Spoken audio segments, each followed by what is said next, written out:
On January 25th, Hood River City Councilors spent almost 90 minutes talking about the direction for missing middle housing code development. Homes in the missing middle are typically described as smaller homes like duplexes, triplexes, and courtyard cottages, often produced as infill on empty lots. Planning Director Dustin Nilsson wanted feedback from the council for the next Planning Commission discussion. The direction he got was... I think that the denser numbers are better, just in general. maximize density of lot coverage to allow builders to create the kinds of housing they say is profitable to build. Yeah, this might be more opinion than question, but I guess I'm hearing from some folks that these boxes on the screen look scary, and from my end, knowing what our actual PUDs look like on the ground and in real life, like I'm perfectly comfortable with this 30% requirement. Councilors also told Dustin to keep building heights the same, 28 feet, and to continue to work with builders to find out what they need in order to build more small units. So how will this code make it easier for builders in Hood River? Councilor Tim Coonahan asked some questions. I can see how it will allow more units. I'm not sure how it's incentivizing it. Well, part of the code will allow a greater number of units to be built on a piece of real estate. The code itself is process preference to smaller units, so it allows a non-discretionary land use approval, or some people would call it an expedited land or an expedited permit review. That's a procedural benefit to doing this. Dustin also talked about housing inventory and sales in Hood River, and Mayor Kate McBride reiterated what missing middle housing is not. This chart before you is an aggregate of the 830 homes sold in Hood River over the past 3 years.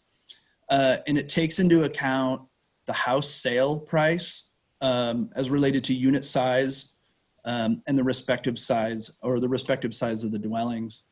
And so we're looking at this idea in this relationship of housing sale price as compared to size. And I've highlighted some of the issues when we started talking about MFI. This is not affordable housing that we're making. This is the missing middle. It's not subsidized, but if we can make it some less expensive and some smaller, there'll be a lot more opportunities for people to move up and move in that don't have those opportunities right now. You can watch the full video. We've posted it elsewhere. If you want to hear the questions about measuring building heights, it was somewhat technical and the questions and positions by councilors were a little repetitious. Other concerns raised during the 90-minute discussion included stormwater mitigation on these new dense lots. If I could just kind of like briefly follow up, and my comments about stormwater are not necessarily whether I like it or not. I think that there are very real implications associated with having that amount of impervious surface on a lot. So it's not, whether I like it or not. It's actually kind of a real physical consequence of that. And, I think Dustin's answer covered my concerns in that somehow that runoff is going to have to be mitigated.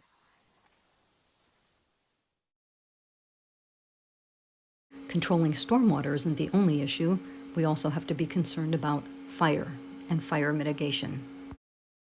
So the height issue becomes a buildability concern on infill, especially when we don't have these houses up to the street.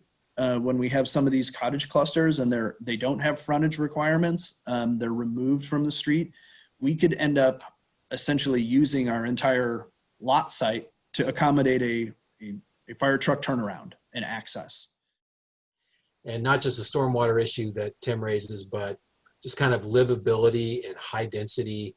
If we don't have a good park plan, and I know we believe we do, but if we don't have a good park plan, I'm reminded of my trip to San Francisco right before COVID, where it was all houses everywhere.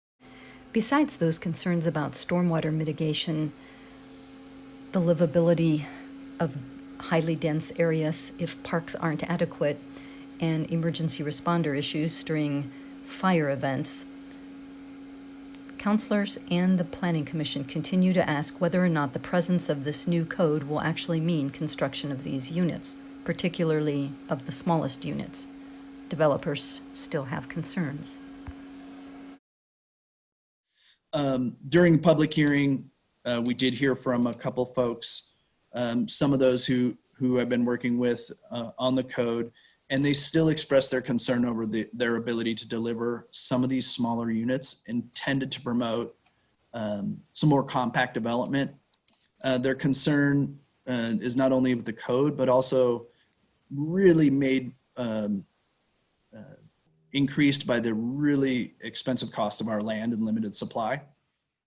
This code will produce the new missing middle homes, both through infill lots in the city as well as on the edges of town. Occupants of those smallest units, those in the 600 to 800 square foot homes, could end up being seniors looking to downsize, young folks just getting their first house, or even out-of-towners happy to have an economical spot to use for ski or windsurf getaways. Those lower-cost units may also appeal to local landlords making purchases, letting them expand short or long-term rentals. We'll find out what's next. The next Planning Commission meeting occurs on February 1st. Stay tuned.